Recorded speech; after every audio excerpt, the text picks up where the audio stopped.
Hey, good morning, good morning, good morning, good morning. I'm on my way to go see Sue to work out, and we got this goal for me to reach 235 by like January. So I'm going to show you guys what I'm eating because it's mostly going to be about my food. My workouts are pretty tight. I added Jessica Spitzer every other Saturday for a really good stretching session. So if you see me in the gym crying, it's because of that little woman. But no, it's all good. It's all good. But anyways, what I wanted to talk about today, well, what I wanted to ask today is, are you aware of how much your trauma continues to influence your perceptions and decisions today? And I started this series with Marie Purnell, if you guys are watching, on the Deep Water podcast. And we just broke into going into really deep discussions about trauma-based truth. And it is a powerful, powerful podcast. You guys got to check it out. It's going to be going on for a while, because we're touching on issues with heartbreak, rejection, and trauma, and how it's recreated our identities consciously and subconsciously. And so today, I guess I'm just doing a spin-off from what we've been talking about. And one of the indicators of trauma is our lack of patience. So hang in there with me. I'm going to start driving, and we're going to talk about this. So, right. Trauma-Based Truth is basically a series on my YouTube channel, Savage Sobriety. You got to check this series out. It is so serious. But trauma-based truth is the identity that we've created subconsciously to protect ourselves from traumatizing events that have happened in our life. Now, that could be death, heartbreak, addiction, rejection, job loss, poverty, injury. It could be any of these events that have damaged us mentally, physically, emotionally, and spiritually. And our problem in our society today is we never really take the time to heal, because it's almost as if, so we receive this shock trauma, and our body goes into fight or flight. You know, it's so bad that, you know, parts of our mind will start to shut down where we don't even want to acknowledge it. We will minimize it, and we'll try to ignore it, or we'll lash out and rage, or we will pick up a dysfunctional distraction, whether it's addiction, sex, relationships, work, anger, whatever. We will do whatever we can to get out of the pain that we're in. And I understand that. But in order to deal with trauma, you have to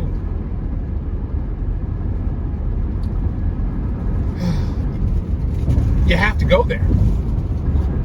And I know that is probably the most terrifying thing, because you feel like you're reliving the trauma.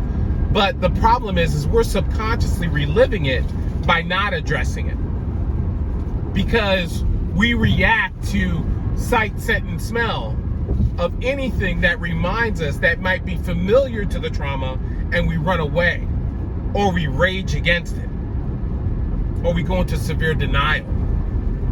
So one of the symptoms of a traumatized identity is the lack of patience. And I was listening to Pastor John Jenkins this morning, and he was talking about patience with God. And I was kind of cracking up because, you know, you hear that saying, you know, he may not come when you want him, but he's always on time. I hated that saying. I hated it. Because I didn't want God at his time. I wanted him on my time. But that is a reaction of trauma. You know, and don't get it twisted. It doesn't have to be.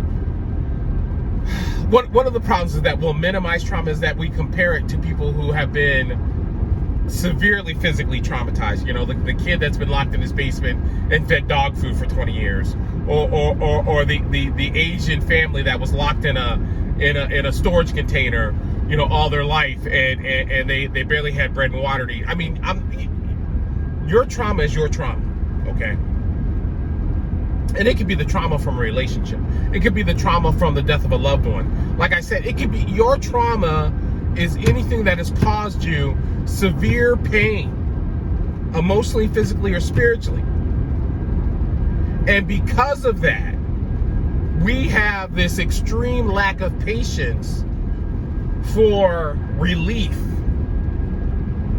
So relief can come in the form of a distraction, or it can come in the form of, you know, I want a short-term fix. I want a Band-Aid. And so we look for these Band-Aids quite often because the cure, okay, so I'll give you an example. I'll be working with someone who has severe back issues, okay? And because the surgery is frightening and scary and painful, they will try all of these other short-term, and mind you, this is just an example. Don't get all upset about this, okay? But often I will find people that will look for short-term fixes that are more comfortable and more applicable and more immediate than going through surgery that also requires physical therapy and recovery.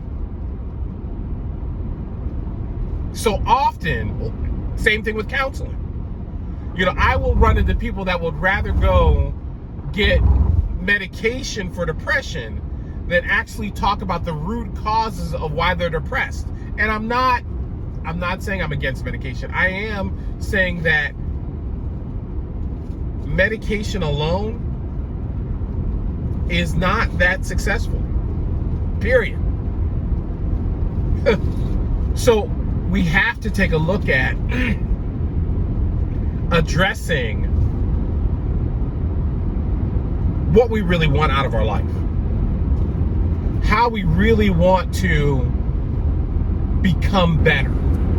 Am I worth the time, effort, and energy to put into developing a real cure for my system, for my life, for my lifestyle? Am I worth the time investment? And when we look at that, when we look at really wanting to overcome our own trauma, our own rejection, our own fears, our own lack of self-esteem, all that stuff stems from trauma. Sorry, I've got allergies this morning. All that stuff stems from trauma. And until we really take the time to work through some things, you know, like me working through exercise and nutrition, patiently, methodically, you know, I mean, I just added Jessica Spitzer every other Saturday to stretch me out and work on creating more flexibility in my body, which will increase the blood flow and my muscle development.